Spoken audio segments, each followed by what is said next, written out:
Hi everyone, it's John from What Up.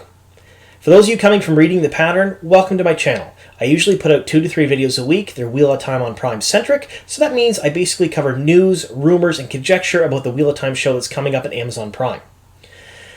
I don't always put them out in a set schedule, so if you are interested in the content that I do put out, please subscribe to the channel and click that notification bell, because they may come out in the middle of the week, they may come out at the end of the week, and they may come out on the weekend. There's no real rhyme or reason to when I can put them out. It just depends upon when the news comes and when I have time as well.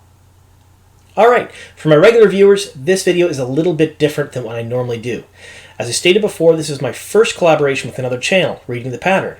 Now, Reading the Pattern is a channel that deals mainly in the Cliff or Cole's Notes versions of the Wheel of Time books. So if you don't have time for a reread, or if you want to think about something that happened in a book earlier that you've already read, you want to go back and revisit something, but you don't really want to read the books again, her channel's for you. She does a lot of that, and she does it very, very well. She also does spoiler-free character introductions for all the characters for the upcoming show. So if you don't want anything spoiled for the show, but you still want to learn about the characters, she has those videos as well. So in this video, what we're going to do is we've picked kind of a hot, controversial topic, and we're going to discuss it. I'll give my take on something, and then in the middle of the video, we're going to stop. And when we stop, I'll give you a link to her video where she discusses a topic. And then you'll come back to my video afterwards, and you'll see my rebuttal to her discussion. And on her video, you'll see her rebuttal to my discussion. So essentially, how it's going to work is if you want to get the full picture, the full story, you'll have to watch the video on my channel and the video on hers. It's a way of basically kind of combining the Wheel of Time communities so we can all become one big happy family. And it's a way of seeing what different things are out there as well. Alright, so what topic did we pick? Well, the topic we picked is what character we think in the first book or two, so The Eye of the World or The Great Hunt, will be cut, changed, or amalgamated. As we all know, there are dozens of characters in the Wheel of Time, and there's almost no way Amazon Prime will be able to show them on screen exactly the same way they're in the book. So some are going to be left out, some are going to be left behind, and some are going to be heavily changed to make the screen time make more sense for them. So, let's get into the characters I chose. Alright everybody, first things first, spoilers. Spoilers up to and including the end of A Memory of Light. I won't spoil too much in the fact of the main storyline or plot arcs, but you're going to learn a whole lot about 2 particular characters. And we're going to talk about their story arcs and what they do. So you've been warned, there are spoilers for those particular characters for the entire book series. Alright, which character do I think they're going to cut or amalgamate? I think it's Huron. Now, Huron is a sniffer. He has the ability to smell violence where it's happened. So a fist fight, a murder, things like that, he can differentiate between the types and levels of violence by the type of smell. They use him in the second book to be able to find the Horn of Valir. It's been stolen, and Padan Fain and his dark friends lead the party on a merry chase throughout the book. Now, he's at the forefront pointing out where to go the whole time because he can smell them. And it's a pretty good plot device because other than that, they wouldn't know where they went. At the end of that book, there's a big battle. He factors pretty heavily in that battle. He does a great job. He's a good character. He's very interesting. And then he goes away. He goes to report back to his king what had happened. And then we don't hear from him again for quite a number of books. He shows up as an emissary to Rand from the Borderlanders royalty, all the rulers. And like I said, he's only in the book a few pages. And then he's gone again. And then at the very end of the book, he comes back to the last battle. He does his thing in the last battle. And he dies. And that's it. He's gone.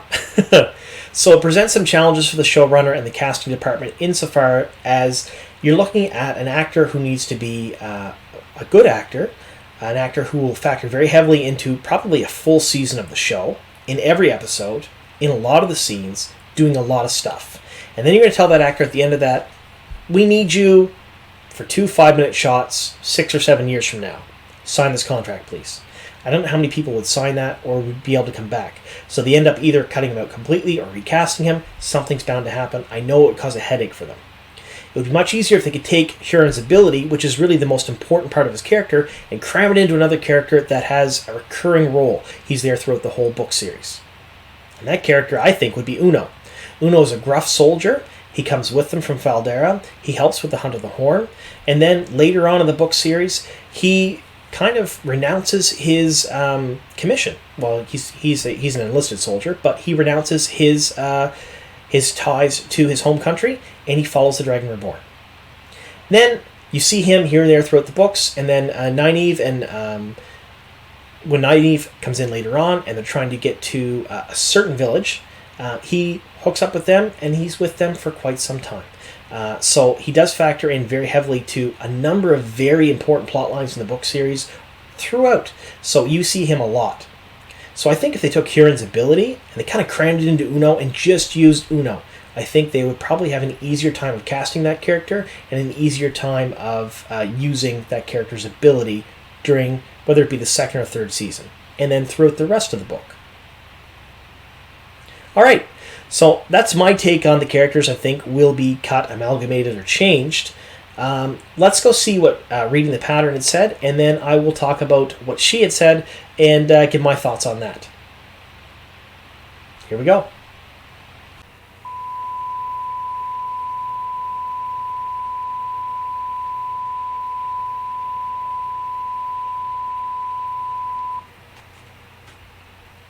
Oh, hi, how's it going? I'm sorry, it was a little annoying, wasn't it? I won't do it again. I'm probably going to do it again. It was fun.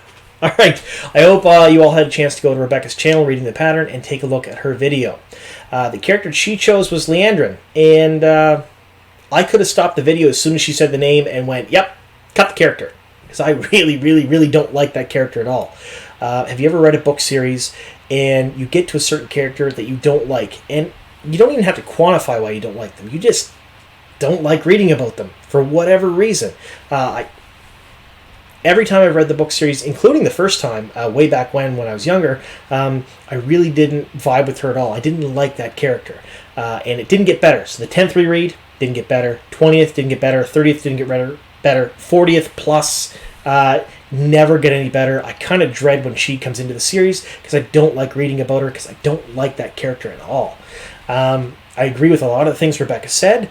So motivation, yeah, her motivation was weak. Her backstory, not real great. The way she did things and why she did things, wasn't good. She could certainly be cut out of the series completely, and all of the important things she does be given to other characters. And in fact, I do think that they should take a lot of the Dark Friends, so the Block Aja, and get rid of them. And have focus on 2 or 3 really main characters for the dark side. It kind of sounds like a Star Wars reference, I guess, when I said it that way. But for the Dark One, have his minions and flesh out their backstories. Give us a reason to love them. Give us a reason to hate them. Because in the books, they weren't really. They were like mid-level managers. They just they weren't given a whole lot of love in the books.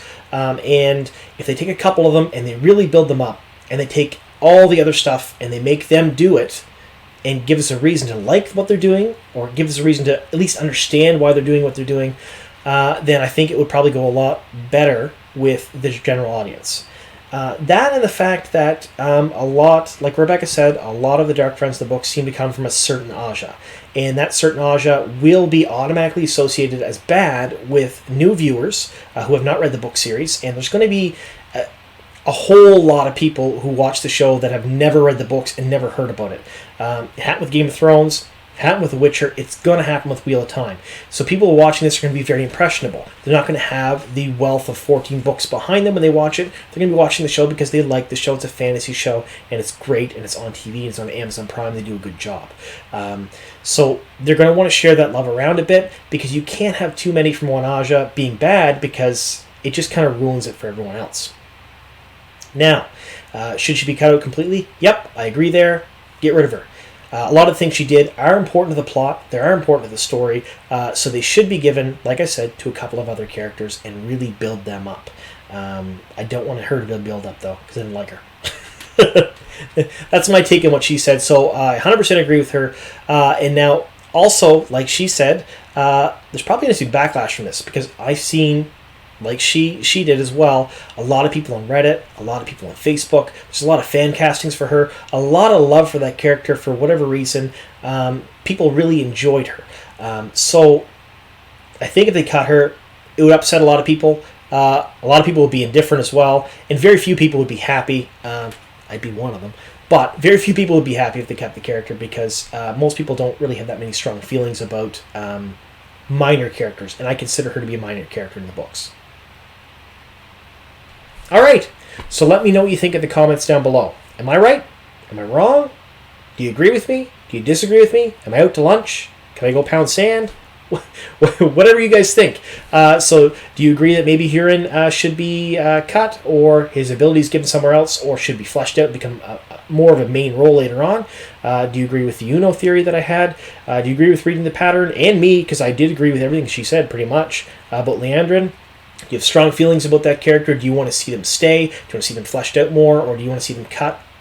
Let me know all that stuff in the comments down below. I'd love to hear from you guys. Also, let me know if you like this type of video. Is it something you'd like to see more of? It is a little bit different than the videos I normally do, so maybe you guys like it, maybe you don't, I don't know. Let me know though. If it is something that you guys do enjoy and it is a popular video, I'm certainly open to doing more of this type of video. Alright, so I want to thank you all very much, and here's to many more.